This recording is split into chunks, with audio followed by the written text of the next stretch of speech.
Are you a brewhead? I'm a brewhead. Are you a brewhead? I'm a brewhead. Y'all are brewheads? Yeah, we brewheads. So pour a glass of craft beer, we can do this. Yeah. What's good, y'all? This is Cee, certified brewhead. And I am Tiffany, liquid enthusiast. And welcome to episode 115 of Beer and Other Shit Podcast Adjunct series, the first episode of 2023. Lovely. So happy to be here. Very excited. I got Tiff with me for these episodes. Obviously, if you've been listening or watching lately, you'll know that Tiff and I have been doing the Link Up Series 4 We sure have. episodes, which went fantastic. Yeah, great series. Yeah, right? Brilliant. Yeah, we're going to get into that. But this is the sort of the 2022 wrap-up edition and kind of the 2023, what does craft beer look like going into the new year? And, you know, if you're watching, we're, you know, change the setup. We're outside of the sets. You know, Tiff and I might do a bunch of these this year. We've been looking at. Chill together, and looks like little Bear's trying to get in your Manscaped box, which we'll talk about in a second. You gonna come in here, Bear? But don't you love your fur, Bear? Don't you want to keep your fur? Well, but maybe he doesn't. I think he wants to get scaped. I think he might want to get scaped. And but of course, we'll hang out here. We're going to get into everything. But this episode, once again, is brought to you by Manscaped. We are very ecstatic to continue the partnership into 2023. So I have a hilarious read. Now, Tiff is going to switch the phone and maybe show. It's going to be a little messier. Let's get into these we actually products. haven't done this before. So do you want to tell me when you want to just do it? Yeah. Yeah? All right, People switching will just it. see it. You know, you can also do yourself picture-in-picture, too. Oh, do you know the only problem is? I'm not going to be able to barely read it. That's okay. Oh, yeah, that's true. That's okay. That's fine. It's a little. No, it's fine. So the We're already box set, changed. there's Bear walking around. So there's Barrington. All right, guys. So 3, 2, 1. Happy New Year. From our friends at Manscaped, the ball has officially dropped, but that doesn't mean you have to drop the ball on your balls in 2023. Whether you had a New Year's kiss or not, the leaders in below-the-waist grooming, this is pretty funny doing it this way, have you covered for your much-needed resolution of bringing sexy back. Join the 7 million men worldwide who trust Manscaped with our exclusive offer. Go to manscaped.com and use the code BAOS. You know the vibes. You're going to get 20% off plus free shipping. I mean, it's incredible. It's a deal. Let's have a toast for the new year, new you, and a new you with no pubes. Hey, take those pubes off. This is good. It's actually much more fun with you hyping up the pubes. There you go. So look, you know, I kind of always feel like it's a bit TMI because BOS we're pretty like, we just talk about beer and stuff. But you're all men with hair. You're men with hair, I don't know, like I'll be rocking with Manscaped for, I think we started at the end of 2021. So it's been a solid year and a bit. And I genuinely fuck with the product. So to me, this is a perfect fit for what we're here for. And hopefully either people listening for yourself or for someone that you love or know. So it's a new year, new balls with the global leaders in below-the-waist grooming. This year, take your package to the next level with the Performance Package 4.0 and other premium wet goods. That's interesting. Ooh. I know, right? Inside the Performance Package 4.0, you'll find the signature Lawnmower 4.0. So what here? This is what you don't really. Wow, shit! Everything's going. Did that continue? Did I fuck that up? I did not. All right. So I got the box of goodies here. So this is the Performance Package 4.0. Look at that, mate. So inside here, you get the Lawnmower 4.0, which is this bad boy right here. The advanced skin safe. So I'm trying to read this from a distance. Technology. It reduces cuts and nicks on your delicate parts. It also comes equipped with a 4000K LED spotlight, which is, you see the vibes, you see that, see how safe that sounds? Yeah. That will shine a light on the, I can't read it, I'm sorry, thank you. On the Promised Land 2023 looks to be. A grooming routine isn't complete without applying the Crop Preserver, which is this bad boy right here. That little guy, and the Ball Reviver right here. Crop Reviver, sorry. I thought it was Ball. That's pretty funny. Before showing off your 2023 self. These unique formulations take care of the smelliest parts of your body and are a big boost to your confidence into the new year. To complete the set, Manscaped threw in their Shed travel bag, which is underneath here, and it's fantastic. I once again already have this and I've been using it. This is just the fresh one for the videos. Fresh balls on the go. You know the vibes. I'll lose this. Travel bag and the anti-chafing boxer briefs, which are these guys. Big fan of these ones. Nice and they fit fantastic. And they're free gifts to keep your goodies stored comfortably. Now, if you really want to make 2023 the year to remember, make sure you try Manscaped's wet goods as well. This includes their ultra premium body wash, which is this stuff here. I'm actually dying to try it, but I haven't because I would fuck up the videos. The body wash and the 2-in-1 shampoo, and the body deodorant, which is this bad boy. Boom. So these are actually pretty big, 16 ounces. Like they're like big ass things. So I definitely I'm keen to tell to try these.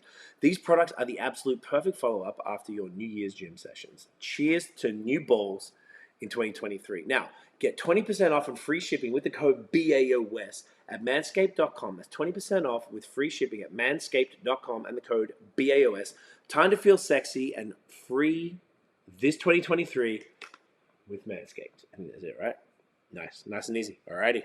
So, boom. That was fun. Changing it up. Yeah. Shouts to Manscaped. So yeah, make sure you cop that, guys. It's super dope, and they got a bunch of other things that wasn't in that read, and lots of fun. So, beer time. All right. Now we're going to be doing different beers this evening. I'm still going to keep drinking my beer, so I'll let them know what I'm drinking, and then as we talk. Okay. Because I'm almost finished. That isn't the same one, but yes. No, I'm almost finished. That's why I have another glass. Do you want to tell them what that one is? Yeah. So right now I'm drinking Libra's Pale Ale. Libra is a wonderful non-alcoholic beverage company. Non-alcoholic brewery. Oh, it's closed. Oh yeah. Sorry, my fault. Oh, are you going to my thing? I was going to go over here. Yeah, so this is the pale ale. This is their signature pale ale. And you want to show the can for the IPA? And I will be then switching over to an IPA. So I'm not technically in dry January season, but went pretty hard over New Year's. I've been drinking consistently all the way through. And Libra's just always a good time. It's just straight up my favorite non-alcoholic beers. They make my favorite non-alcoholic beers. They're phenomenal. Period. And then I can go switch her over. There's Barrett's on the floor there. I'm going to be drinking the Link Up IPA from Foam, which was one of the beers from Series 4 that just dropped a few weeks ago. I figured it'd be a good opportunity to do it, and this was obviously a pretty big deal for us, which I'll get into. So I'm going to crack that right now, and I also would like to take, I guess I'm going to change this back, to take a break. Oh, you want to do the pour shot? Ooh. Yeah, I want to do the pour shot. Oh, sorry, I'm so sorry. So you guys, we're all pretty new. We're doing we have a second cam. It's new life. Yeah, we're just trying to switch it up. Cool, yeah, you see Look that. at your phone. How good is this for a phone, eh? Because right? Yeah, I forgot it's iPhone. It's iPhone, and then of course the Link Up glassware. I'll try and pour it in this awkward way. Ooh, look at that. So this beer, she smells fantastic. It's glorious. I would recommend you listen to the podcast. It was so good with John and Bob of Foam. This one rocks. Do I have to pull up Thinger? Let me see if I can remember. I think it's Cascade, Citra, and Sabro. 7%. It is gorgeous. Let's just do a cheers anyway. Get that in you. Oh, we're going to take some photos. We got the camera right here. So this one is it's got a little bit of grassy herbal vibes from the Cascade, I believe. The Sabro is pretty subtle with the coconut. And obviously the Citra, a nice tropical fruit, juicy mango, pineapple type of thing. And it definitely just tastes like a Foam beer. And it's a genuine honor to have Foam participate in Link Up, and for them to be so passionate about the cause and everything is just flipping gorgeous. Yeah, that was beautiful. That was awesome. Do you want to do the photo for this one, and I'll start to get into it. So guys, all right, let's start. We took some notes here. Here we go. So first things first. We kind of wanted to. Do you want to get a pour shot? Yeah, that sounds good. Oh, I'm not going to do it unless I go cover it around. Perfect. Yeah. The year in beer for 2022. Oh, stop. Uh-oh. It was in the video. Which actually could be nice for Instagram Reels at some point. Okay. Well. Okay. Probably we messed that up. Hang on. I think if you sip a little bit, you can give me. Yeah, perfect. Sorry, guys. You know how it goes. Getting these shots. Normally, I'd have a guest do all the talking whilst I'm doing the content. Perfect. So, yeah, this year for 2022, really good year in beer across the board. I'm trying to think. Did you have any highlights that maybe some? Because it's been an interesting year for us. Mm-hmm. So let you get into if you got any thoughts first. Otherwise, I could just go straight into it. But just any highlights of the year, new discoveries, places you visited that you enjoyed. I don't think I went anywhere new. We went to new breweries. Not places. I think it was places. Okay. This is one of the first years we didn't go basically anywhere. I guess a lot since 2020. Oh wait, no, there was a few places last year. Okay, overall, I would say we moved to Hamilton. So that put us back in Ontario. Yes. So I guess like I've been drinking a lot more Ontario beers and sampling more Ontario beers than I was previously, which is great. Yes. Even though we were always getting Ontario beers. But There's we're also closer that. to some faves and just like good moments, which I also love, like going to the Hamilton beer crawl and like hanging at Merritt and stuff was really cool. That was like such a good one. vibe. And because they always have great food, too. It's just always like all around great.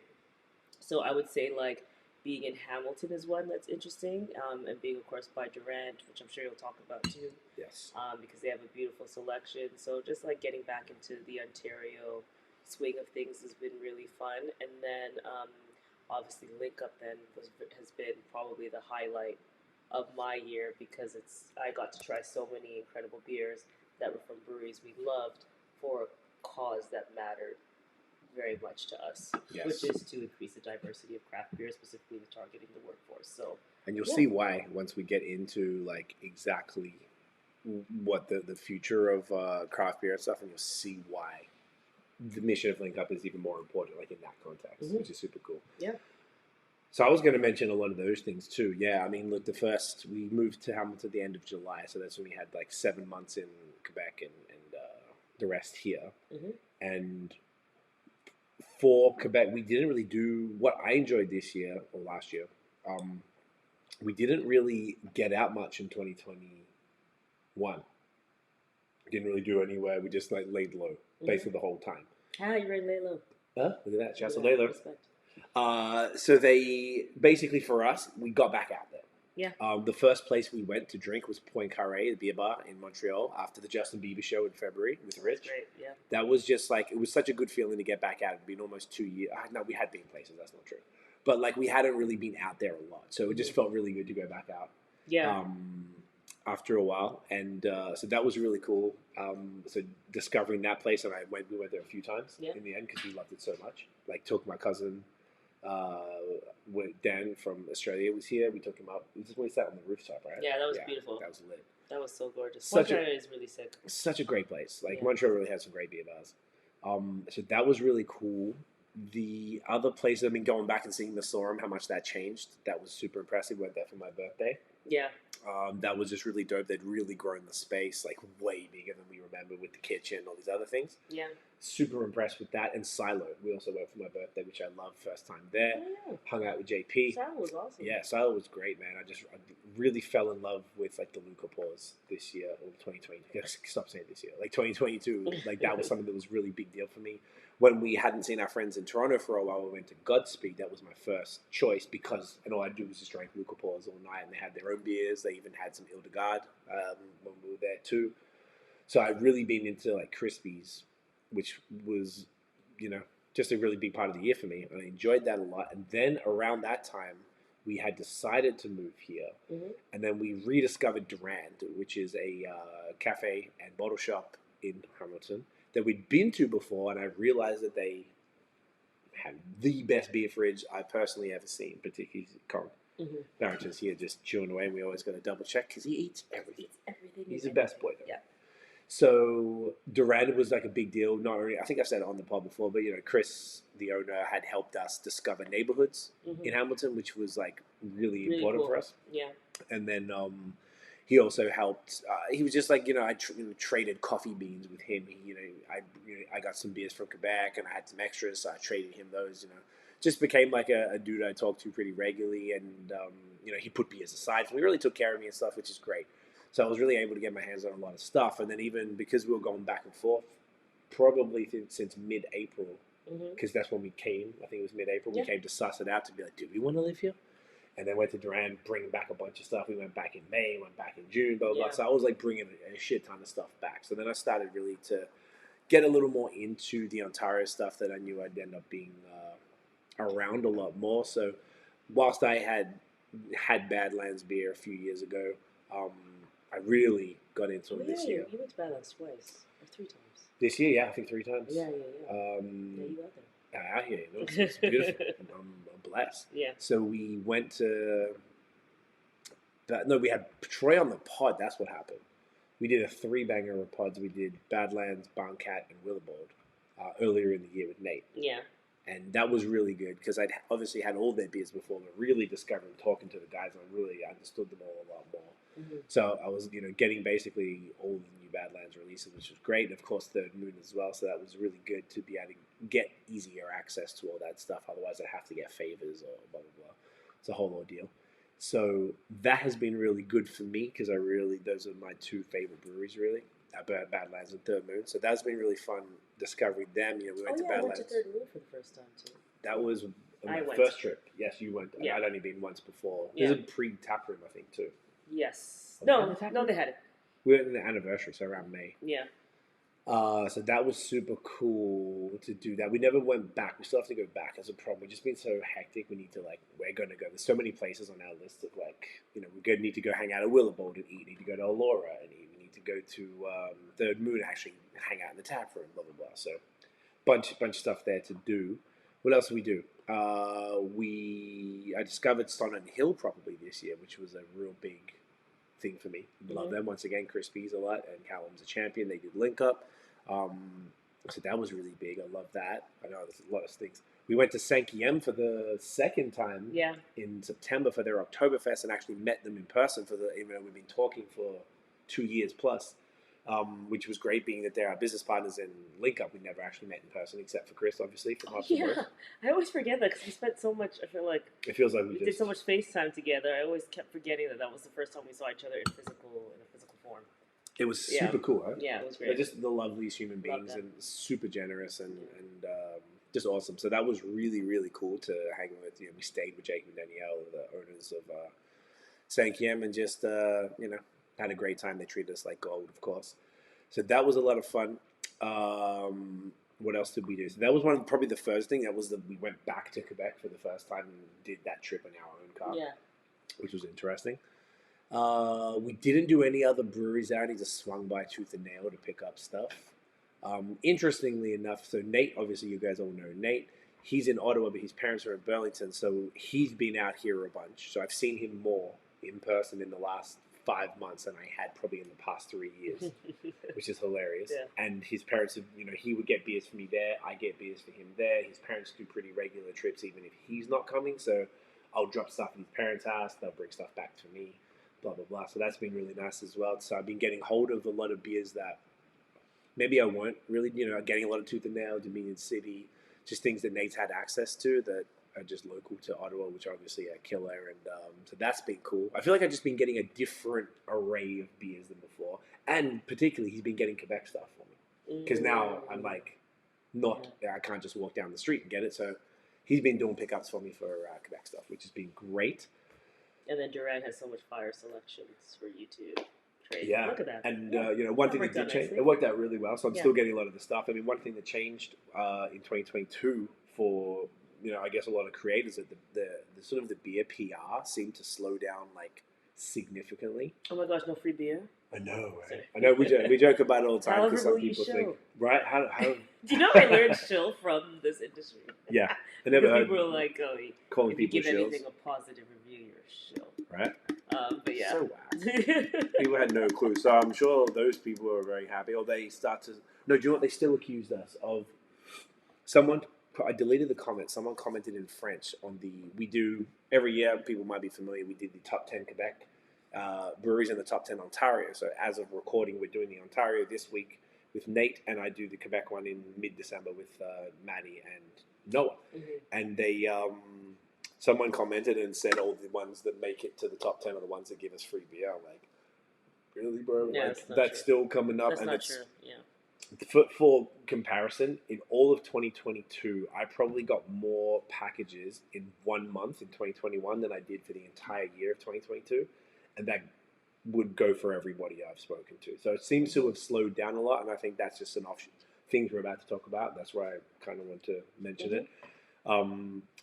Wanted to bring that up because it's sort of indicative of where the industry's at right now. They're not doing maybe the spending on marketing in that way. They're doing it in other ways. Maybe some have, there's some that come out, but it's sort of, maybe people I have a relationship with, I can't even really think right now. Or some people just still do it. Maybe the larger breweries are doing some packs and stuff, but we'll get into that.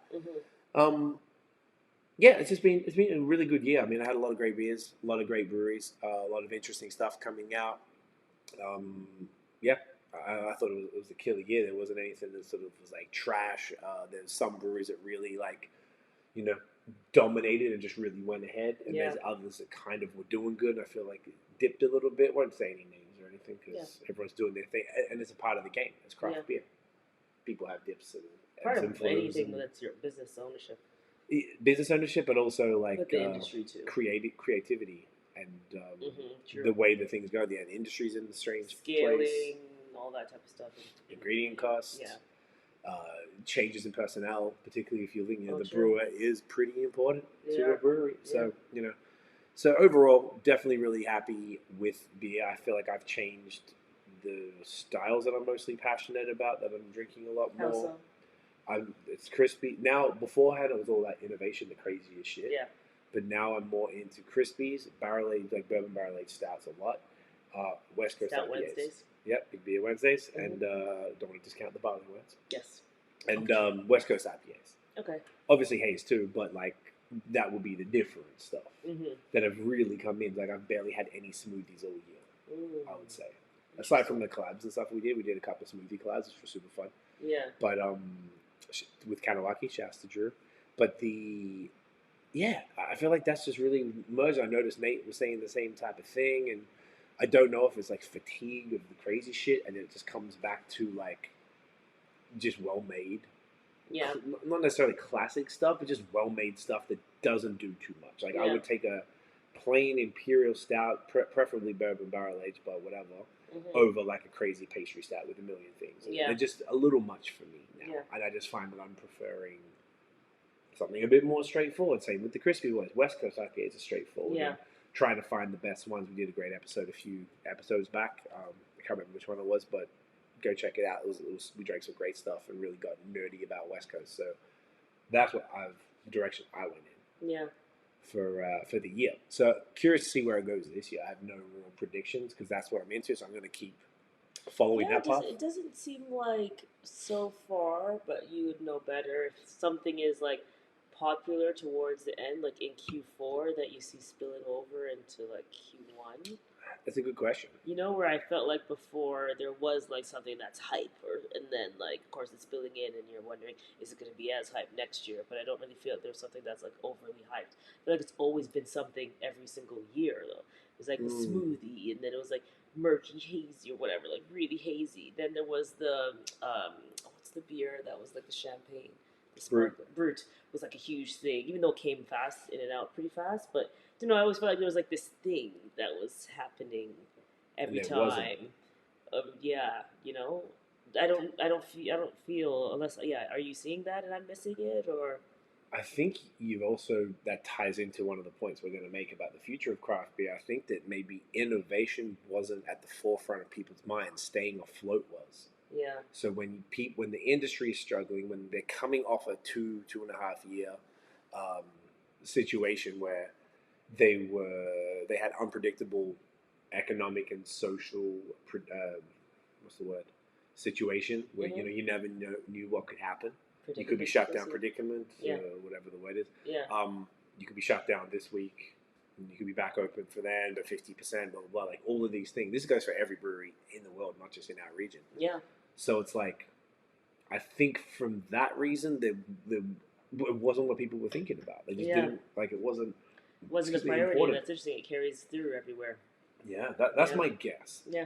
And then the things that they did innovate in, we're going to talk about in a second. Yeah, maybe a brewer can tell us otherwise, but it just doesn't feel, because obviously when you're talking to other brewers, you'd understand how people are feeling. But yeah, I just didn't feel like this time was like massive innovation, hype stuff. Get the hype boys up and hype boys and gals up and ready. You know, it didn't feel like that this time, which I think is interesting. No. So, and indicative of probably what we'll discuss.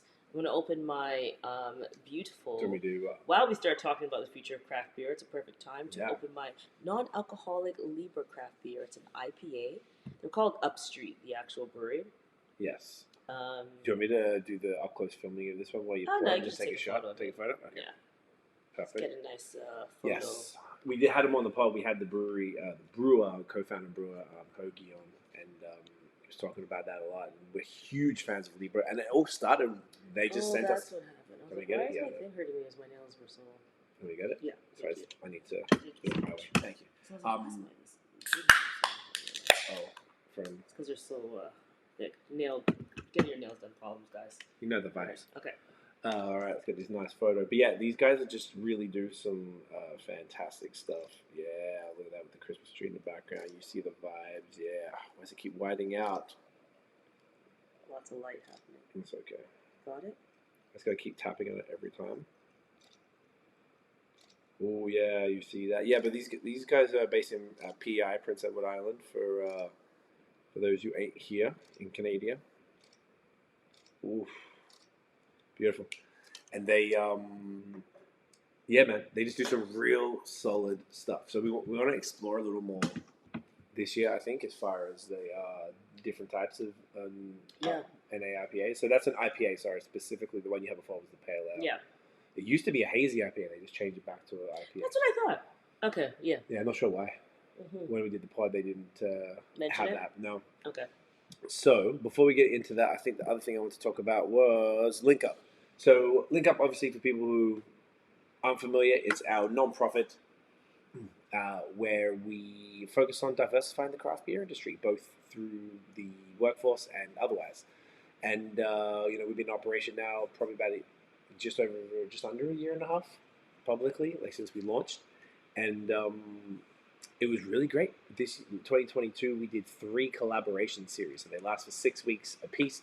We have one different beer dropping each week with a different brewery. All the beers are cold Link Up. We have no say in the beer itself and in the label art, so it's always fascinating to see what happens. Sometimes they tell us, sometimes they show us a label, most times they don't. So super fun. And this year we had Series 2, 3, and 4. So Series 2 was in, it feels like forever ago, but it was in January it started, and that was when we had... Pretty forever. Don't remember. It was pretty forever. Like Overhop, Fine Balance. I'll have to look. I'm not going to... If you want to go through all those? Yeah, okay. I won't even... Maybe I won't. But mostly Ontario and Quebec breweries. With the last one... I'll list them off. Yeah, do you want to do it? Yeah. Is it on the... Oh, yeah, it's on the thing. So it starts with Overhop, so it'll be January... So here's January. 2022. Okay, perfect. Okay, so we have Overhop. Yep. Love you guys. Then we have Fine Balance. Fine Balance. Why is it like this? Well, they took the photo. I just did this, yeah. Oh, I know. Here. Yeah, okay, perfect. So we have Overhop. Then we have Blood Brothers. Then Really? we had Nickelbrook. That's in the first series, wasn't it? Oh, is it the summary? If you get the summary one. That one. Yeah, Overhop, Oh, yeah. Blood Brothers, No Nickelbrook, Catovgene, or Four Origins, Matron, and then Kanawaki. Oh, I'm confusing the series. See, it's too hard if you try the thing. There's You're a lot right. of beers and a lot Sorry, of beers. guys. So yeah, that was beautiful. Yeah, and that was then Series 3, we had Brasserie Urbane, BG, PG. as we call them, Fine Balance, Bellwoods, Represent, Lost Craft, was great, Warshak, and L'Espace Public. These were all such great people. Man, this all was the way fire. through. Yeah. All these lists are incredible. And then we ended off with Willibald, Foam Brewers, Allura, Mascot, Toltec, and and Sonnet Hill, who Craig mentioned earlier. Fire. Just a really beautiful roundup of people and just amazing. Great breweries. Just, yeah. Very, very So cool. awesome. So many breweries that are so esteemed. It's an honor to have them involved and to participate in the program. They all really care, all of them. They a lot of them put us on to other ideas. You know, Andrew from Fine Balance put us on to a employment agency in Kingston that we're talking to see if we can get in with them. The guys at Foam have a few other ideas. They even did merch, and the merch was killer.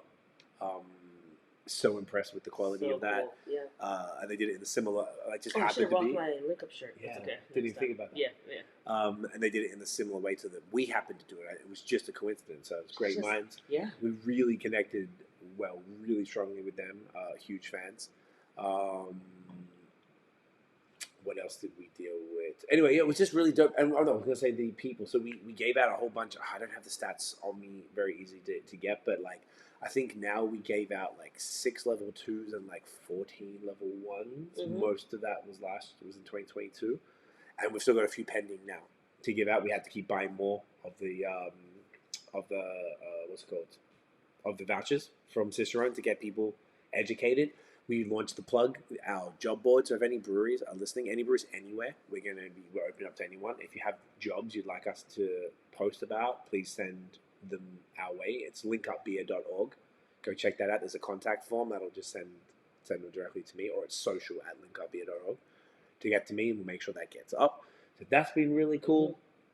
We launched our Link Up Bars tap program with the Society Clubhouse in Toronto at their brand new bar. So huge shouts to Erica for really just believing in what we do and helping us out with this. So, we got a tap handle made, and now there's a permanent tap in the clubhouse.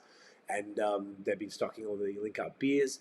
Right now, I know they have the Allura beer, and I'm pretty sure they were trying to get their hands on the rest because we had 4 from Ontario this last series, and they stocked all the ones from Ontario, the series 3, which was when it basically timed out pretty perfect from when we launched it. And she's going to help us move into, to get those into more bars around Toronto, Hamilton, and beyond, and we can look into Quebec from there. So that's really cool. And we're talking to a couple of colleges as well about scholarships, like brewery colleges, to do scholarships for BIPOC individuals as well, which is exciting. So, there's a lot of different things that we're looking to push in 2023 from that. But it was really cool, man. Like, none of us have run a nonprofit before. We have no idea what the hell this is about. So it was like, all right, fuck it. Let's just go with it. Figure it and out. learn as we go. It's been great. It's been really good. Yeah. So super proud of that. And thank you all for supporting. The pods are really important to us. Like, we really enjoy those conversations. We've already locked in most of the breweries for Series 5, which will be in the spring. Let's say fall to the spring. And if any breweries are watching, once again, you're interested in getting involved in any of the series this year, give me a holler. Definitely would love to chat and let you know how it all goes down. So we're excited. Yeah. It's good. You know, we've got money in the bank ready to invest directly in the people to help diversify the craft beer industry. And with that, we really want to talk about tonight. We just want a quick wrap up there of the year, but we want to talk about like where we see beer going in 2023. And we found a bunch of just articles and videos and stuff that kind of spoke to it, and we're going to add our thoughts to it. So the first one, I'm just going to pull this up. I feel like it really came up as an inspiration from being recommended stuff on YouTube originally. Yes, you had one video. I had one video, and I was like, "This is interesting."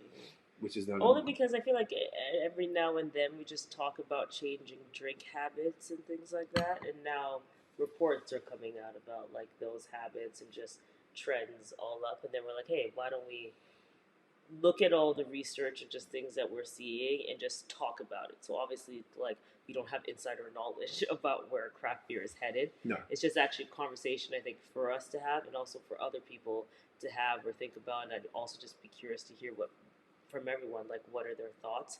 But yeah, that's just it's just like a cool way to explore it because we haven't really talked about it that way. Not and really. So much has changed now that we're in a full post-pandemic world. So officially, yeah. So we'll see. It's curious to see how things are moving on the other side as things change. And I want to talk about this stuff more because our number one, I don't know if we've said this, but our number one downloaded episode of all time was our episode 130 of the original series, The Business of Marketing Craft Beer. That was Tiff and I. We actually put that up twice because we did the top 10 at the end of 2019, I think. So that episode went up twice. So it's got more, like exponentially more than all the other ones. Like to the point, it's pretty ridiculous. So I feel like people like to see this type of stuff, and because we're in a marketing agency, this is kind of what we do. It's interesting, just even though, like you said, we don't have insider knowledge. I don't know if anyone really does. About where shit is going. Yeah. I don't even know like the people who are doing the serious analytics even more. Right. Probably which is trend reports and really which is what we started pulling up. Yeah. Yes. So you found a video, and then that inspired the rest, and then it happened to be that we found a whole bunch of other. Yeah. It was like we had a hypothesis or whatever. We had a question that we posed, and then there was so much evidence coming out about like, or information about like other people talking about this and trends that are happening. Exactly right. So the first thing I'm going to summarize here, and I'm just pulling it up because it's just a bit easy. So the Ontario Craft Brewers Association, the OCB, they did a Canadian a report from the Canadian Centre for Economic Analysis, and it highlighted the positive economic impact of Ontario's craft beer sector. So here are a few just numbers, and I just thought here, I started writing it down. I'm like, I'm just copying it down. Let's pull this. So they found that over 31,000 Ontario households are supported by the craft beer industry, and employment in Canadian-owned breweries increased nearly sixfold over the past decade. It's pretty crazy. Yeah. 31,000 households. That's amazing. The craft beer industry in Ontario, this isn't even Canada. And Yeah. It's because it's the OCS. I don't even know how I remember. Did you find this to me? I can't OCB, remember. sorry. Oh, I think so. I think I got it on LinkedIn and forwarded. This is on LinkedIn. I'm reading the summary. Yeah. This isn't even the report because I'm just like, this is the highlights. We Yeah. don't go that deep. So the industry in Ontario generates $685 million of economic activity annually. It employs this is crazy, 75% of Ontario brewery employees, so not just craft, like all breweries, representing only 11% of total beer volume. So Yeah. craft breweries do 3/4 of all employees. That's in that, all the rest is Molson, Labatt, Sleeman, blah, blah, blah. And they only do 11% of the volume. Yeah. That's pretty crazy. But not too surprising. So there's more people say. working in craft beer that does hardly anything.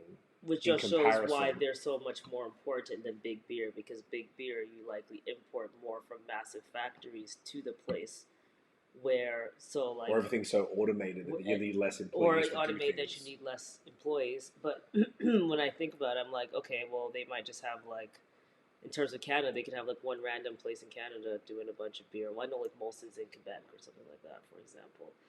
There's one here too. I drove past it the other day. I can't where is remember it? where. In Hamilton or on the way to Collingwood. Oh, so yeah, maybe Sorry, it's here like, being on Toronto. yeah, okay, Toronto. Yeah, so it's like maybe that's one part of it where it's just like the craft beer is really like the community, and they're like hiring a bunch of people from the community, Yeah. or maybe they're more equivalent to like, remember when Jeff Bezos was building? I say Jeff Bezos, Amazon was and going to then they build in pulled New people York, from and there was like elsewhere. all these people who weren't even from New York in the first place. That So it's could be just it. like it could be more of that situation happening, That's which a is brilliant again point. the reason why supporting locals better. So true. Yeah. And Ontario craft beer or craft breweries invested more than $500 million in Ontario in the past decade. Incredible. So if you think about that, that's pretty crazy. Incredible. And also, breweries play a significant role in the Ontario tourism sector. It found that 5 million people visit breweries each year. I'm not surprised In about that at all. Ontario, this is not Canada. Yeah. These numbers were crazy to me because you really think the beer is small. Yeah. But there's 5 million people visiting breweries. I don't know where they get these numbers from. I'm sure there's some sort of, it can't be exactly accurate, but whatever. Maybe they use the POS systems to tie it to their How many credit different cards and sales see or that the something? credit cards are from different countries. That might be a way to do Yeah. it. And there was, of those 5 million, here we go, 1.8 million of them were tourists, which are people who travel 40 kilometers or more to a brewery. So us going to Badlands is tourism. Ah, Because it's in interesting. California. Hey, it is. It's like 60 Ks Yeah. or some shit, yeah. And they spend 10% more on average per trip than other tourists. So craft beer tourists are better because they're willing to pay a premium for the product, which is also part of the next thing we're going to get into as well. Yeah.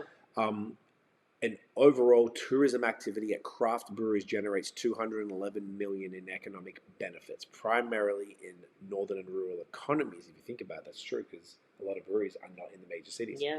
And it's an outsized impact in those communities. So, Mhm. like a I community thought like Laura Caledon. mentioned something like that too. And Laura said their brewery is big. As a great Yeah. example, Willowboard in Ayr. Yeah. I don't know about Milton because it's kind of more of a suburb of Third Move. I know Caledon has Badlands and Sonnet Hill, so Yeah. there's 2 breweries there that are very highly regarded. So Yeah. Think about all the places that we've gone that we never would have gone if it wasn't for craft beer. we talk We were about it all literally the time. just talking about it though. We're like, wow, we've learned like different geography because of craft beer. Yeah, Yeah. And places that we would never have even considered going because there's Yeah. nothing else for us there. And then Yeah. you start appreciating new places. I never even had Colorado in my vision of anything. I'm saying that's a huge state, and I never even Yeah. had them on my map at all for like places I would have gone. And beer brought us to like 7 cities there. Yes. Yeah. Which is wild. Yeah. And what else? This and also this particular report called "The Significance of Craft Beer to Ontario's Economic Ecosystem," which is a cool name. Mm-hmm.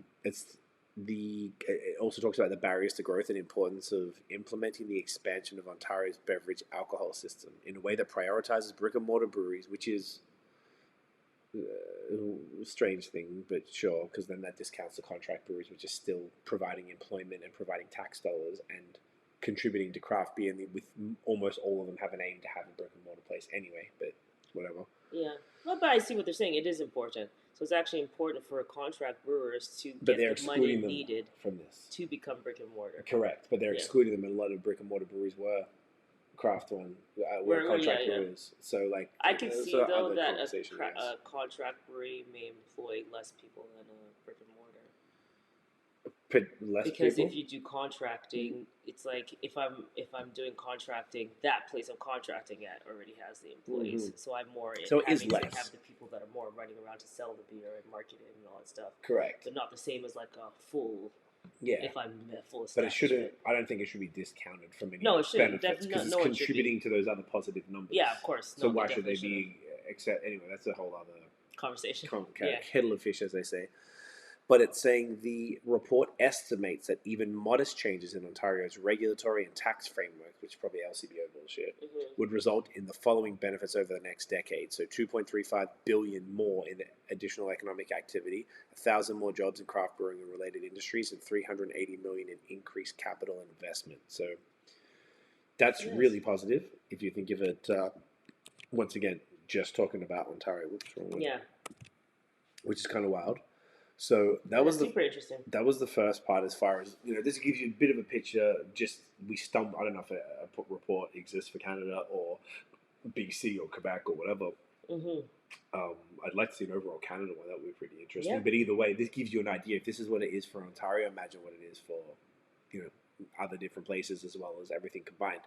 So the other piece that I got here.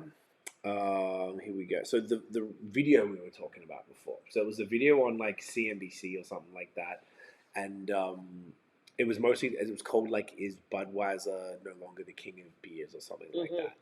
So I watched it kind of just with the captions on while you were recording videos earlier. I actually watched it a few weeks back, but I just kind of skimmed through it to get a few points. So basically, Bud and their main domestic brands, all the sales are dropping overall. Yeah. And AB InBev even dropped the Super Bowl alcohol rights for 2023, and I think that's huge. So like they've had it for decades. Yeah. So that opens opportunities for other breweries. Very likely, the only people who can afford it are the other massive macro brands. Yeah. So it's not that much and of a big is it deal. even worth it? But I think it's the fact that just maybe they're not getting enough out of it. Yeah. Like from the ads to the sales inside or whatever. Yeah. But they are seeing. Could also be that they are shifting their marketing a little bit because football is very targeted to a specific demographic. And that's exactly right. And when you think about it, if I'm selling not just craft beer anymore and I'm selling other things, I could probably disperse my funds in different areas than spending like what must be $5 million, if not more, on an ad at the Super Bowl.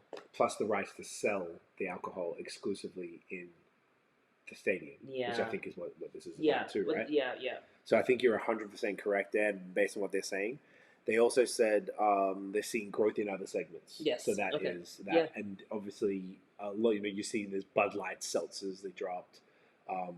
They bought, I think, they bought Angry Orchard, the cider company, or whatever, a few years ago. So like they're definitely doing. Their eyes are looking at other things. Yeah. What they sold in 2022, as far as the revenue, was less than what it was in the 1980s. So like, it's down. Like beer, even for them, is trending downwards. So if you think about that, in the 80s they had a higher sales revenue. Yeah, which is than really last year. nuts.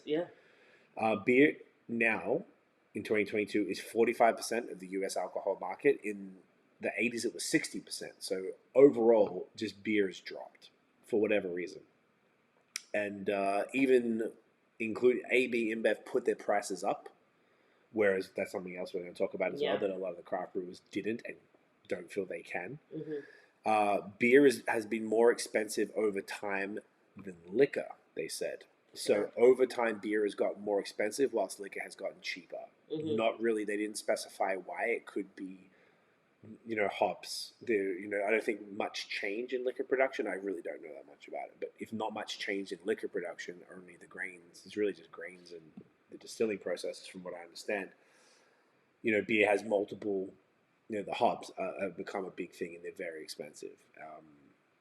And they keep going up in price too. So that could be it. Premium beers are growing faster than the domestic stuff. This is all about AB InBev, by the way, if I didn't say it. So like Stella and Michelob Ultra are the two best sellers now. So I guess Stella would be considered premium. I guess maybe it's price point or whatever. And they believe beer is just a part of an overall beverage strategy or the beverage industry. So instead of being just a brewery, they're now beverage businesses, which is our real big Did point. they officially change their something? The name or something? No, because I guess they were always AB and Bev should say I thought they they merged changed a million something times. in there, yeah. But yeah, I thought they changed something which really showed. I have to look at that later. That was really showing like the hey, we are about the beverages. Don't just think of us as beer. Like make sure I'm not sure what you're thinking about, but maybe there was something specific that you saw. But that's exactly it. Makes sense that it's just showing like beer is not the number one priority for them anymore.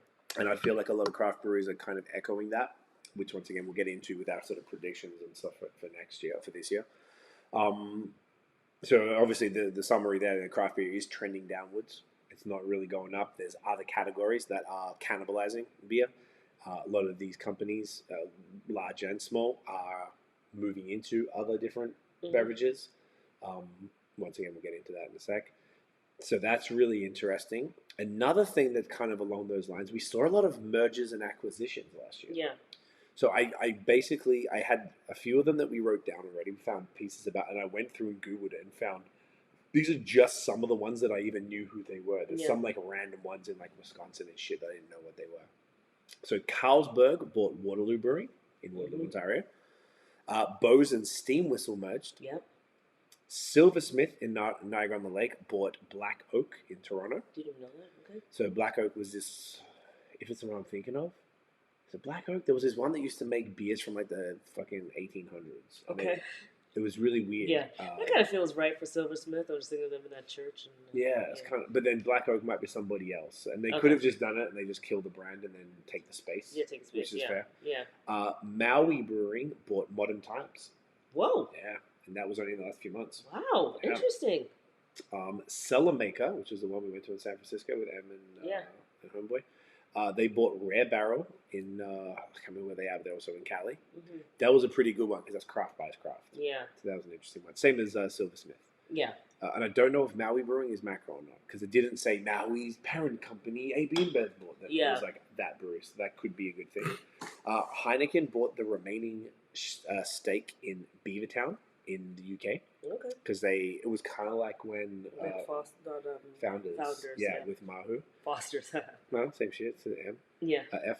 Hang on. Yeah, F. I can't even. I'm so tired. Sapporo bought Stone Brewing in Cali, which is super interesting. Wow, that's very interesting. Which was a big one. That was a big one. Stone was huge. Yeah. That was like one of the first beers I think we drank when we went there or something. We didn't go to Stone. It was. We went to San Diego. Yeah. We didn't go there. We should have gone, but because Stone do some great stuff. Yeah. Harpoon, their parent company, which I hadn't heard of, but whatever. Harpoon in Boston bought Long Trail in Vermont. New Belgium and Bell's merged. Whoa! Which is crazy. I didn't know that. I forgot about all this stuff. Wow. And Monster Energy Drinks bought the Kanaki Collective. Or Kanaki, whatever, and they were the ones. Hey, I remember them from GABF. From GABF. Remember with those dudes from the sponsor, the company that sponsored us, and we were standing with them next to. And they were this huge collective. Oscar Blues. Yeah. Wow, Monster's getting into craft beer. So that's interesting, eh? Interesting. So that means they're getting into beverage. So that shows a non-beer beverage company getting into beer. And I think Coke in Australia, Coca-Cola bought a craft brewery as well. I forgot who it was. A Bolter. I think they buy Bolter. So I forgot about that. That was a couple of years ago. It's really just showing exactly what we were just talking about with AB InBev there, where it's like, it's not one thing. It's like we're going to do many. It's just, we're doing beverages. Mm-hmm. And because there's not enough for beer. And it's like, unless you're already, even the big guys who dominate the space, if they're diversifying. Yeah. It almost shows you don't have a choice. Yeah, it's like you should technically, when you're thinking about like how, when you're looking at trends, like look at what the big guys are doing because that can kind of guide you. Obviously, they have a lot more data than maybe a smaller team does. Mm-hmm. So it's like you look to see where they're going because that can kind of show something about the market that you may not know. Yes. But then even just seeing all these, there is something obviously happening where these breweries are merging together or selling one, so that's huge. and the fact that beverage companies are also trying to like take them in, which makes me, when I think about actually like if we could just go to like someone like Collective Arts, what they're doing is very smart because they're selling so many different things now. I was It about to seems bring like that that's up. where you're going to, yeah. Because I was like, it seems That's the like next point. okay, great. That's where things kind of need to shift in. Like, is that happening because it's just like, yeah, the drink trends are changing, the way people drink. I'll say for sure, my drinking habits have changed 100%. Like, I consumed so much more beer than I do now. So yes, this year I feel like in 2022 you drank the least It's the beer least beer I've ever drink. drank. Yeah. It's the least beer I've ever drank. It's like Why do you think that is? It's so calorically dense. One, it's like calorically dense, and I had a bit of fatigue. I was like fatiguing myself already on like when we were traveling and we're having all these like big IPAs all the time, all the haze, all that stuff. I started like fatiguing out, and then I started enjoying like pilsners and all that stuff. But then it's kind of like when you're drinking beer as well. It's like you could drink a lot of it. It's a lot more calories. I was trying to be like more health conscious because like during COVID we were just drinking and doing all these things all the time. So that's and then like the non-alcoholic beer started kind of tasting better, which I was liking too. Not better than beer, but like tasting better. Before I felt like I tried non-alcoholic beers and I was like, this is disgusting. Like, I'm like, Libra what are you trying to do? Yeah, Libra I believe was 100%. When they reached out to send it, I was like, oh really? And then and then we were like, sure. whoa. Like, oh, so it's like I love beer for sure, and I love it. It's just I noticed that I don't go to it as often as I used to. Gotcha. And then I also like when I started thinking about like Parc Chiller, in Quebec, we call it the Chiller. I loved that these cans started popping up. Again, it's like the cans started popping up. So priority wise, and this is also just like who I am. Priority wise, I love wine. Wine is like my number one in life, and then I am like very much a spirits girl. So before, when I thought about like hanging out and chilling, I wanted to bring beers to go chill in a park, for example, or bring beers to someone's house to chill. But then in Quebec, especially, they started all coming out with the cans that had like the mixers of like ready to drink. Ready to drink. So prêt à boire, they say there, or ready to drink, which is just like a beautiful gin and tonic in a can from a local distiller. So like of the problem before, it's like I didn't want anything from like Jack Daniels or something or whatever, I wasn't interested in that. But then when it was like distilleries that I loved that I was already buying their bottles, I'm like, oh, you're doing little cans, and they make it so well because they just know what they're doing. Blue Pearl Distillery, for example. I think they're the ones that really got me in, like the Blue Royale gin cans. I was like, oh, hello. And they're just cool ass people. And they're just really, really cool. So when I started seeing that, then that kind of became like, oh, that's my park drink, because also it's like lower calorie, a bit lighter. You just like continuous drinking. You don't think about it really as much, and you just roll with it. So I feel like that had played a factor in, and it's just like ramped up since then. There's just so much coming out. I just feel like I had to catch up with all of those ones coming out, and that kind of brought me into there. Then they started doing the wines in the can. I was like, oh, you giving me wines in a can? And again, it was my favorite wineries. Yeah. See, I saw them in New York, and then when I was in New York, I was drinking them. But like here, they didn't really have them. You used to bring them back. Yep, and then all of a sudden, Rosewood started coming out with. Back 10 has an amazing one, but wineries just in general started coming out. There's another winery in Prince Edward County that had great ones. Huff. They have such killer wines again. So do you see? So I'm reading this and talking about these things and seeing that like I am that person that is like it's not pulled away, but it's like my habits did change and I started going into different categories. Okay. Seltzers as well. But in general, we know that post-COVID, so many people have become more health conscious because we dove so deep in during the dark period, the dark times. Which so, we like, can give more trying to be about healthier. that too. Yes. Yeah. So that's interesting that you have that was one factor among many. Mm-hmm. So you mentioned that, and I think this is the main thing. There are a lot more competitors or segments competing for beer's lunch as such. And that's actually what I just realized. So that's exactly what I just said. Yeah, I was just like, oh, all these things started coming in, and I was like, oh, well, I want to try this, and I want to try this, and I want to try this. So I was like, I kind of get it. I've been drinking the craft beers in the cans and going to do these things. I know, I get the vibe. And I was like, I want to try what all these people are doing now. Yes. And the CBD in the cans. Love the CBDs in the cans. Yeah. So the seltzers, the wine cans, ready to drink cans, which I don't know if we ever talked about it on the pod, but we grew up with those in Australia. Like they're around forever, so it's really funny to me that like they never existed here, and all of a sudden everyone's losing their minds over some shit we had for like 40 years plus. Yeah. Which is cool though. I'm happy that it's here. Mm-hmm. The non-alcoholic beers, which is why Tiff was drinking that tonight as well. Mm-hmm. Been super good. CBD and THC drinks, obviously that's legal, and there's been a lot of really fun stuff coming out. Craft sodas even.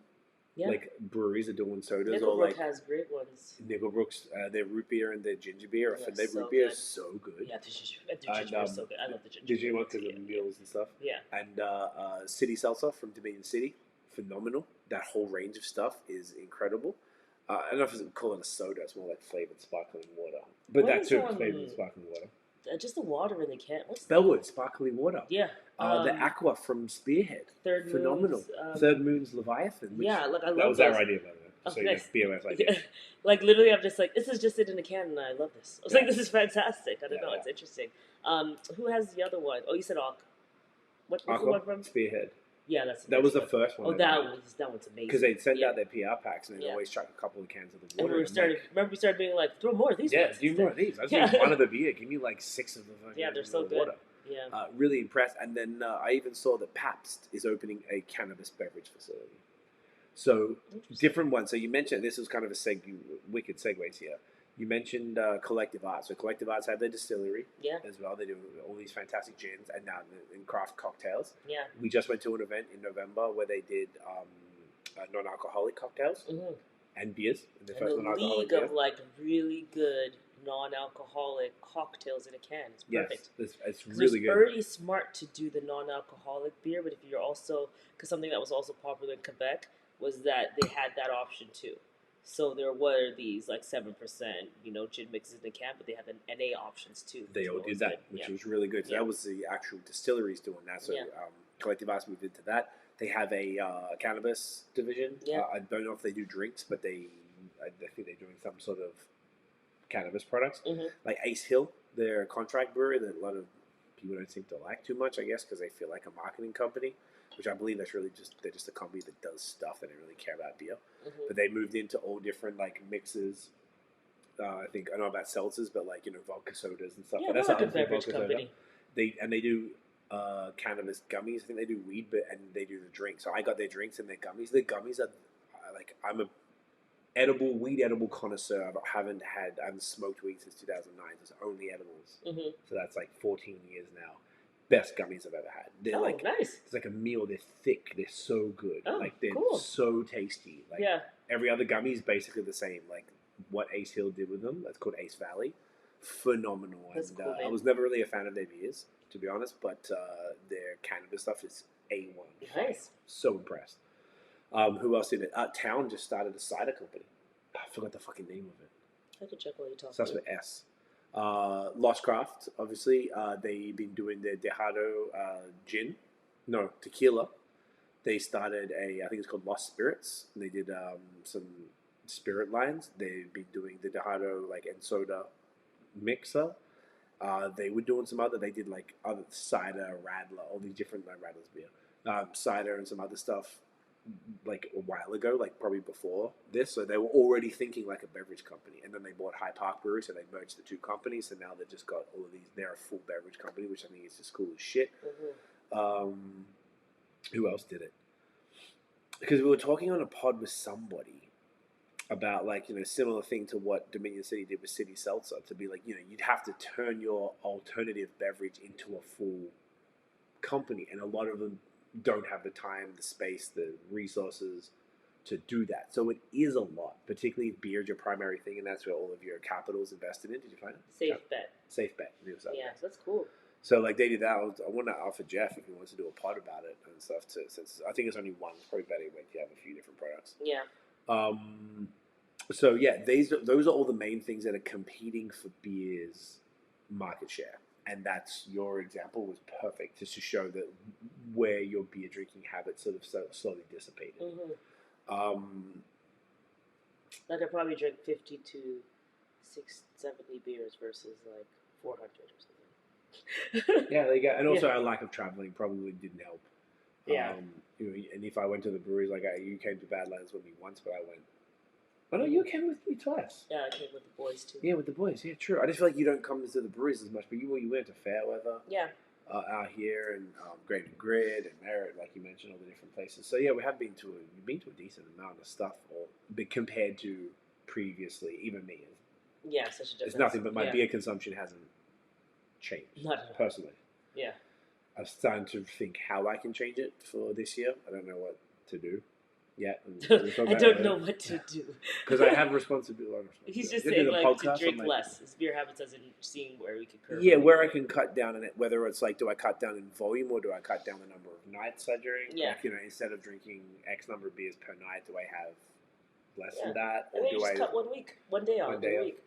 Yeah. There might be one way to do it because I don't know. I feel like I need to make some sort of change that in diet and to do something Mm-hmm. with regard to that. And I so think that's an example of the health conscious, where something yeah, where that's just true. in the end, like let's be straight up, it's just all alcohol, right? So it's like not even for me. It's not even like I drink less beer. I'm also trying to drink less in general, which means like if you're drinking less and you like to drink different things, you have to like balance all the things that you want to intake. Yeah. So that's also something to consider, which I think impacts the brewery, The craft brewing beer world, industry. yeah, because people And are. brewing in general at all, and that's probably why we see that tiering of beer sales declining. Yeah. Yeah. Even though, sorry, I wanted to bring up something. I was Yeah, of looking at the course. article when we were talking. Talk to me. It was about that technically, although craft beer, although beer consumption is reducing, still craft beer's popularity is staying mostly consistent. It seems. What's the metric to define popularity? So it's because it's a really long You find article another about article? this is a new one that just came out a few days ago. Okay. And it's about craft beer because we're talking about Canada, so I want to see if I could quickly find Canadian numbers. Cool. So although overall beer sales in whole are declining in Canada, this is just representative saying that Ontario is continuing to grow, Oh. and they still have room for growth. And I wanted to something I thought that stood out behind this was that they were mentioning that more approachable beers are helping them get like the 19 plus people start to come in.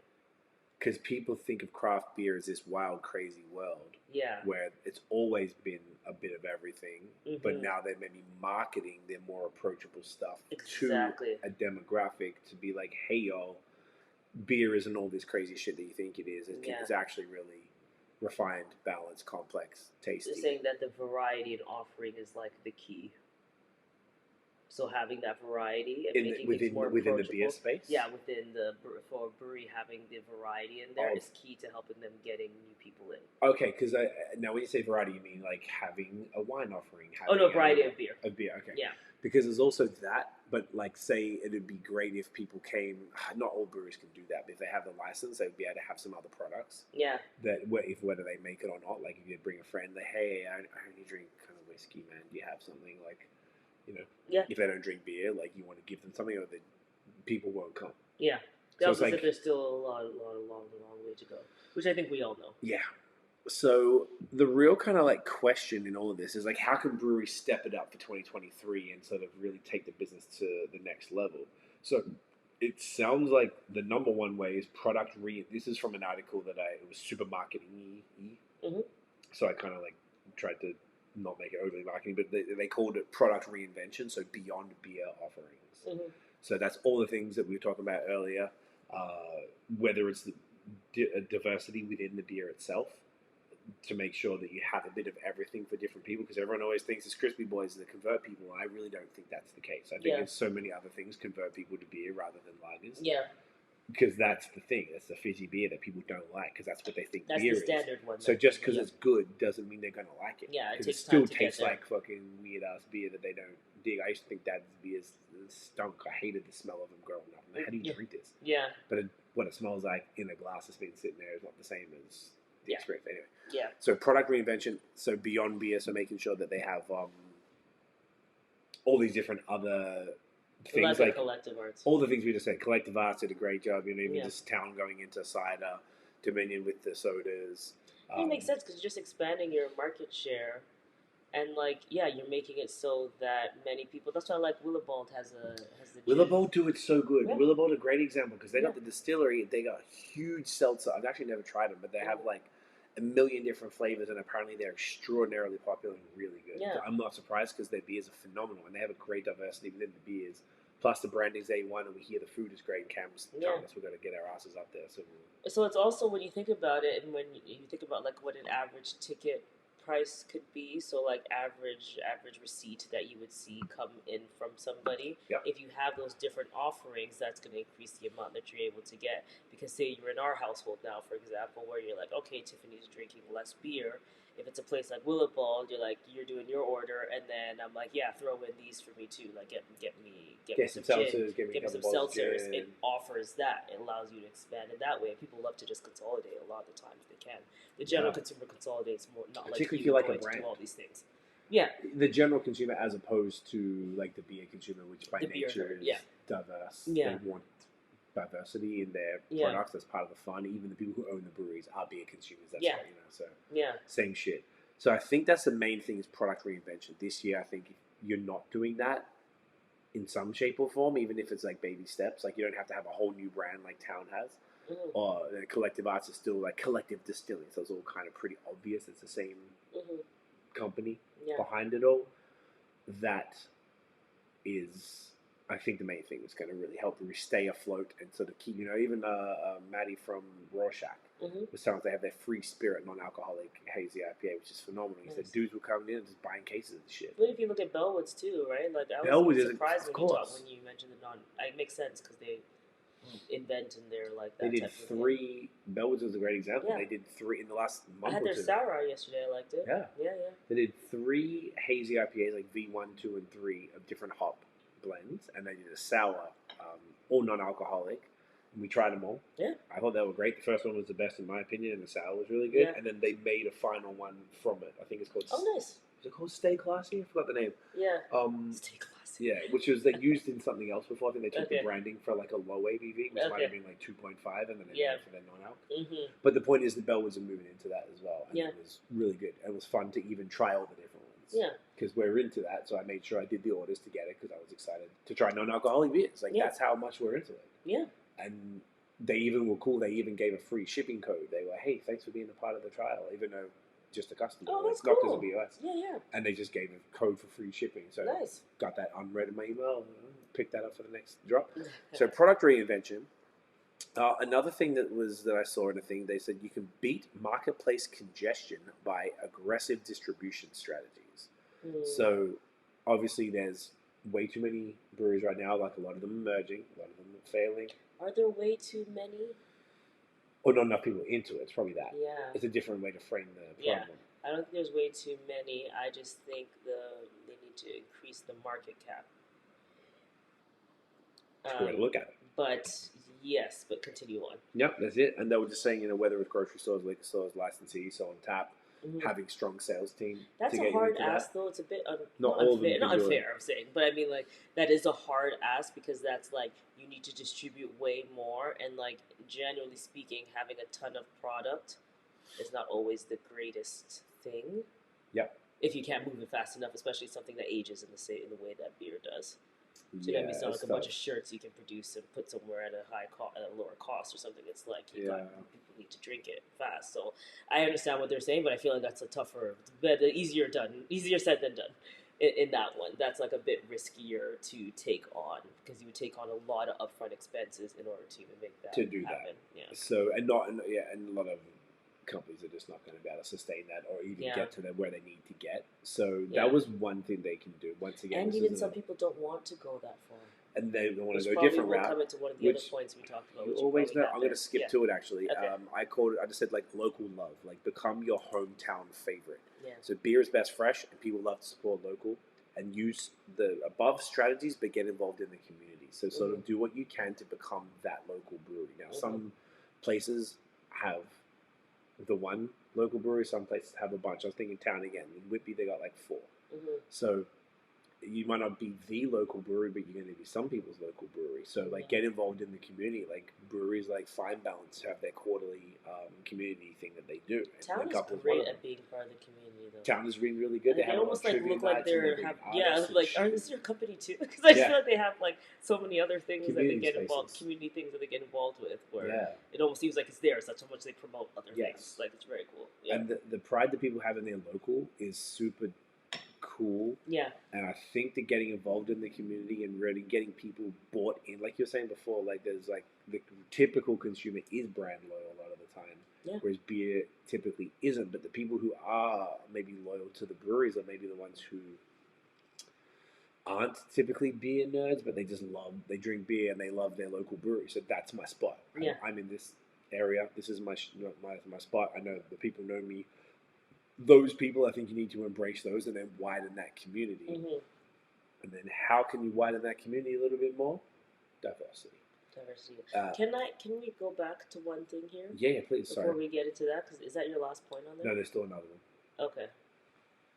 Which was the non-alcoholic stuff, because Okay. there's a whole new thing, which is Okay. kind of what so we then said. I do have another thing in here, and because back. when we're talking about local love in general too, and when we're discussing like distribution, there's another thing that breweries can do, but it's also as us as consumers in terms of supporting, is like they should be able. Things have gotten very, very expensive. And we know that when you go to the grocery store, all of us know, okay, I wasn't paying that much attention, but my mom keeps telling me.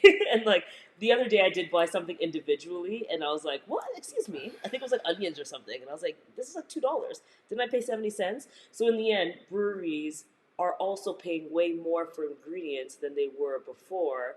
But to my knowledge, and I couldn't find anything, it doesn't seem like the cost of craft beer is increasing at the rate that likely the ingredients are increasing, which would just mean their margins are decreasing. Yes. Which means that's not going to help them thrive, much less survive.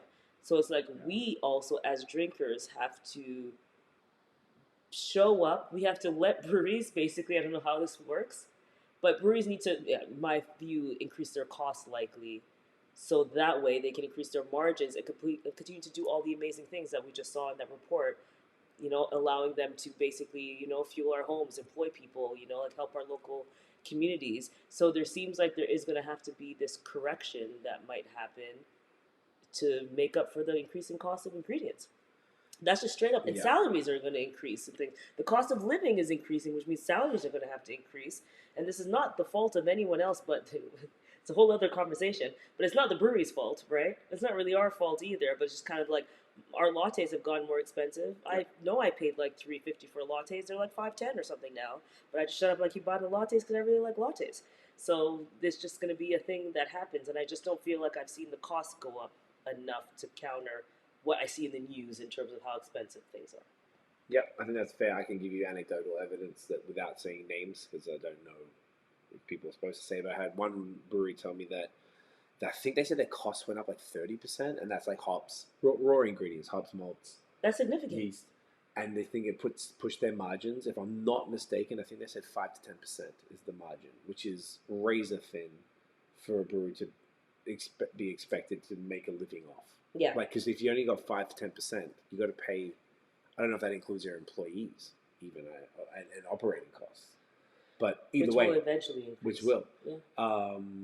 And I've had another brewer say to me that, like, basically that if they didn't feel that they could put their prices up unless the other people sort of close by did the same thing. Fair because enough. if they were say how brewers in like categories or whatever, like you have breweries that make similar beers, maybe put it that way, that would be, the same people would buy the same beers, the same styles from these different breweries. Like if one of them put the prices up but the others didn't, it's going to just negatively affect potentially that brewery. But they want to put them up as a collective. But if not everyone's down, because they were saying that they don't think that the consumers could not handle it, but like shit's expensive enough. Yeah.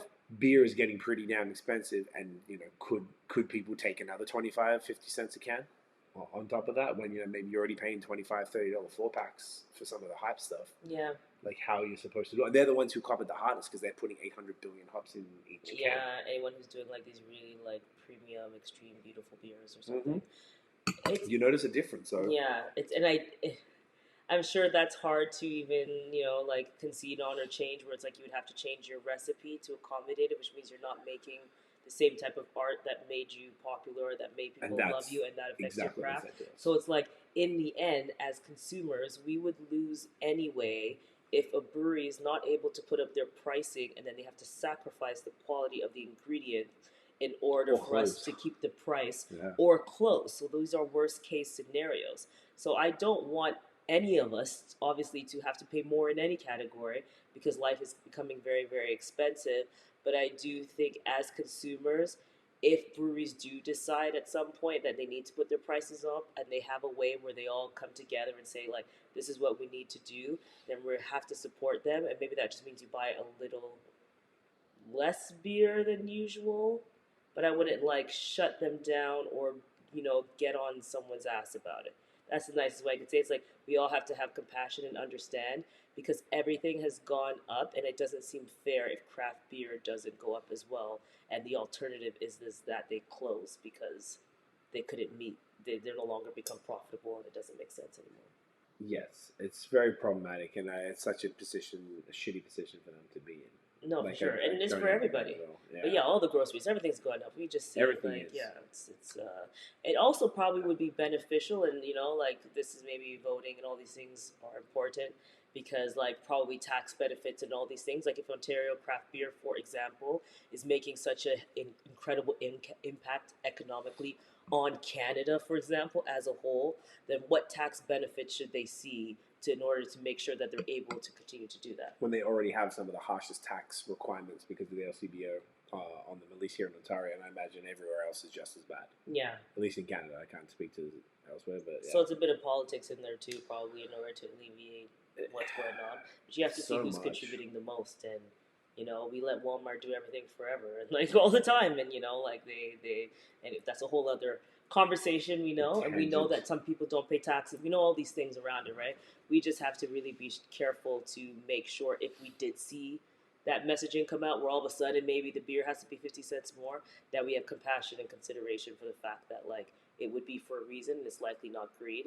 Because from every brewer we interviewed, they have never really said like, "Yeah, I paid to get that cash." Yeah. Like I came in and made this to get that money. Yeah. No, it's like their life savings a lot of the time. So yeah, I think people don't really understand that, and the people who don't understand, because I think there's different types of consumers. Obviously, there's the people who just think beer is cheap, and they, like maybe they're not realizing that like, oh, I can go and get a buck of beer, $6 for a 6-pack. I'm like, okay, go do that, my guy. Like, yeah, it's gonna be trash. It's very different. So there you go. You have trash product.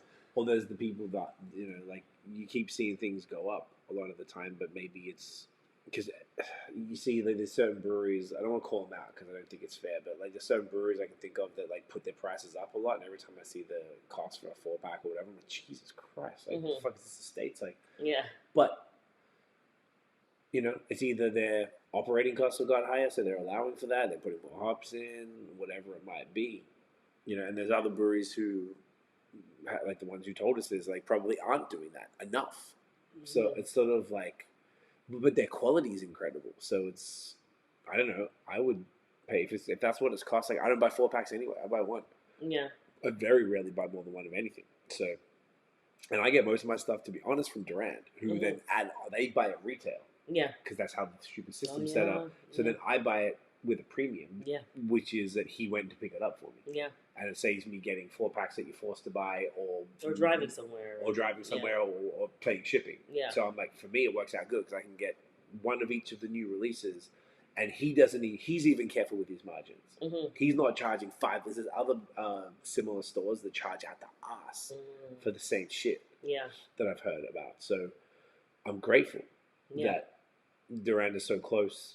And I know him, and he holds stuff for me. So I'm like, yo, you getting this price? Like, yeah. I'm like, you can chuck a couple aside. And I get it for friends. I hook people up or whatever we need to, right? Like, and it's good because it helps him to go sell through stuff. But he doesn't like gouge me. Mm-hmm. So I'm like, I want him to stay open. Of course. So plus the coffee's fire and the people. And the coffee's great. Coffee's great. Yeah. So it's like, to me, it's important that. So he supports the breweries. So I'm supporting both the breweries and the cafe. Makes me feel good. Yeah. That's why I mean, like, even. And there's a local love. It's a local love, and that's what it comes down to. So I'm, trying to support that, like going to the breweries here and stuff. I've really enjoyed that. Yeah. Already, me and Nate went to Fairweather the other day. It was great. So the owner came out, said good day. Great and Grit had so many good times. Great and Grit, killer. Great and Grit. Yeah, super Always cool. good food and Yeah, activities. we need him a Merit. Like, I haven't met him yet, but I spoke to him on the phone the other day. He's a champion. Like, Merit's fire. Like, we're very Great and Grit's fortunate. a total local love place too.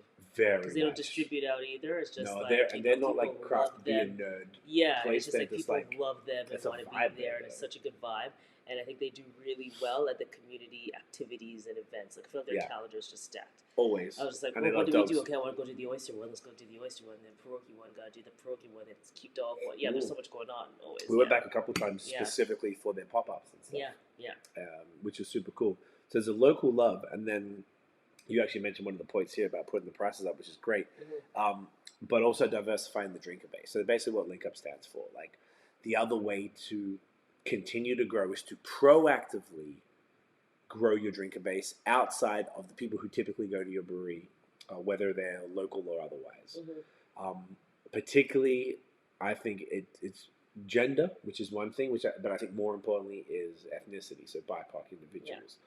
Because they're just not into beer, period, because beer hasn't been marketed to, I mean, if you say they, I don't like saying that at all, but like anyone who isn't essentially a Caucasian typically doesn't have beer marketed to them. You look at any of the major stuff, maybe now they do, as the stuff in, but you look in the 90s or even the 2000s, like there's just a bunch of white girls and white dudes in these ads and shit for the blah, blah, blah, blah. Yeah.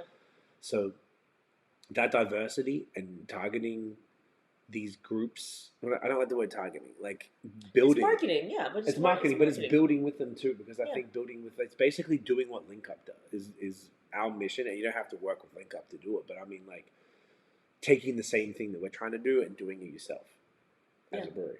Or just partnering with organizations that do it. But that's whatever it is, whether it's local or otherwise, like, proactively trying to show different people, hey, have you seen this stuff before? This is what we do. Everyone's welcome. Yeah. Maybe you like this, or you haven't tried this before. And when you think about that, tactically speaking, because you're almost speaking in the way that the person's even come in.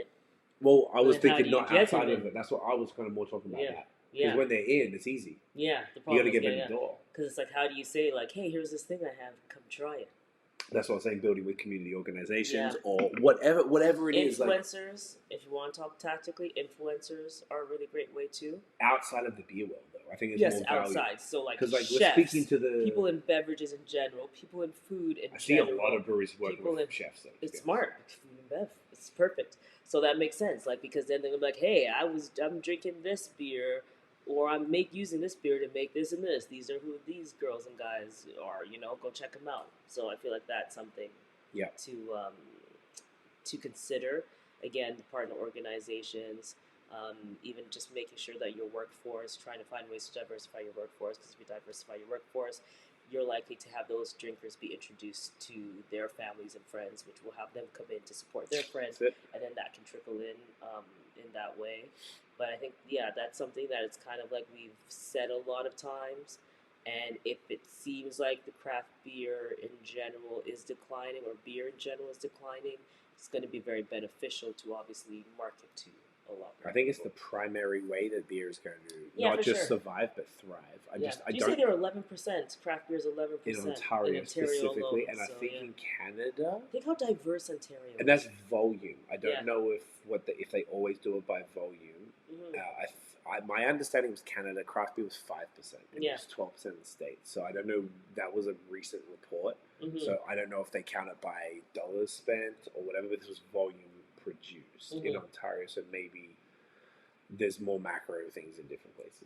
But you're right. If you look at that and the diversity of a province like Ontario, even in the smaller places, there's so much potential. And I feel like people just don't know. It's like once you there's this stupid what's the word? Like, misunderstanding of what craft beer is. For whatever the fuck reason, it's a bunch of dudes in plaid shirts with big beards, or hipsters, or fucking, like, snobby people. Is that not because that's how it was marketed and promoted, and that's the type of people who are standing in line? It's not for some reason. It was literally when you went to, like, a brewery or you saw a lineup, it was like, what did the lineup back in the day, how long ago was that, though? This was, like, they're the early adapters. You really think so? I even think, like, 4 years ago, people still looked that Like the image typical was way? still a certain way, and that's why you saw the comedies and things like that. They made fun of them. It's always that guy, it's that type of guy. They piss me. And then finally it became like women are involved. So thank goodness for that. But now it's like, how do we get other people involved as well, other communities? Yeah, really, that's what it comes down to. Yeah. That's the most important thing. Mhm. And so I don't think there's one answer to it. If I could suggest anything to breweries watching, I mean, obviously, if you're a drinker and you're not a part of the industry, share beer with people and different people in your life. You know, it doesn't matter what ethnicity they are, but just, you know, introduce people to craft beer and make it kind of one of your things. And if you're a brewery, go listen to the Link Up series. Like, we've got 23 episodes, all very unique takes, and I feel like I'm pretty confident saying like every episode has at least one solid takeaway and gem that each brewery delivered about something that you could directly imitate and implement immediately.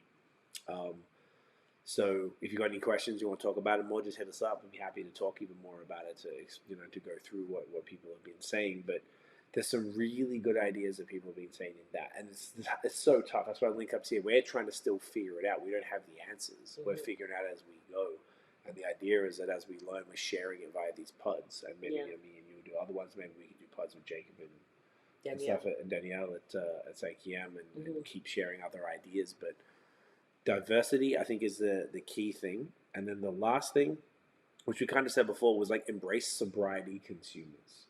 So that was basically non-alcoholic beers and other options. And the reason I'm saying that, there was a video on CBC, so here in Canada, on YouTube, called "Is This the Golden Age of Non-Alcoholic Drinks?" Oh, I saw that one. I sent it to you. Yeah, you sent it to me. That so it wasn't the same. Yeah. The other one was NBC. That was CBC. But it was. I thought it was pretty telling that the CBC are doing a video, and I don't know if it was just made for YouTube or it was some program that they put on there, but they were talking about cocktails. They weren't even talking about beer, but they were, it was craft important. cocktails. Craft cocktails are huge. Right. Yeah, the mocktails. So, mocktails, whatever. Yeah. But they were making it's the same shit with egg whites and everything, in the proper glassware. Yeah, I've been seeing some beautiful ones on Instagram now. It's also made me interested in that. So that's interesting. The fact that we're looking at it personally a lot. Yeah. We have a pretty serious section in the cellar where we always have stacked, whether it's the flavored waters or the non-alcoholic stuff. Right now it's mostly Libra and Bellwoods, but we're looking to expand that and continue to keep that part pretty stocked, because we got pretty close to none one time, and we were both like, what the fuck? Like desperately trying to get some more stuff. So there are a few things that we see, but overall, I would say, tell me how you feel. Like, they were pretty bullish and optimistic about craft beer and the future of it, and I think craft beer is going to just mean craft beverage, which seems to be the way that it's going, and I think that's okay. I think that's good. I think it's a great thing. Yeah, I think it's really good. Any further thoughts before we wrap up this bad boy? The first episode of 2023, which is good. I don't have any further thoughts. I just, support your local craft brewer. Hell yeah. Buy your local hop dealer, as we like to call them, okay? Whether that be with an NA beverage, because you're taking a break, you might be embracing dry January, and then sober October, and dry Feb in Quebec. They do it. I think it's called dry Feb. It's a lazy name. I think they just do it because it's 28 days. It's the easiest month. Oh, smart. Hey, that's a good strategy. We used to do it. I don't fuck with it personally, but I think it's better. I think balance in your life is a better long-term strategy. Yeah. But each to their own. I'd say so. Yeah, man. So it's been blessed. I appreciate all of the support last year with us. It's been great. Looking forward to what's to come this year. We've got a few little collabs planned. Trying to keep the content coming. We've got a few other ideas for other little series. Now that we're sort of settled and not have these huge distractions, we're just trying to just build stuff. So hopefully we'll be able to execute on some of these ideas. Oh, Barrington's having a little scratch. Good boy. Itch there? Yeah, scratch that here. Did you want to do the photo separately with a different camera rather than just take screenshots? It's just us. Or we could just do it with this camera, but we don't need to do it on the phone. On the thing thing now, because we're right together. How beautiful is that? How convenient is that? So, guys, that's basically it. Any final thoughts? No. I had my thought, which is support your local craft. Put your prices up if you need to. Put them up. Yeah, put your prices up. It's okay. Okay, no, I'm not trying to encourage. I don't want anyone to come for me and say you're trying to make beer more expensive or anything. No, like but that. we want the to make sure sure we're all taken care of, and we're not being detrimental to our own life. I will tell you, completely aside that high season as a business, we changed completely when we put our prices way up.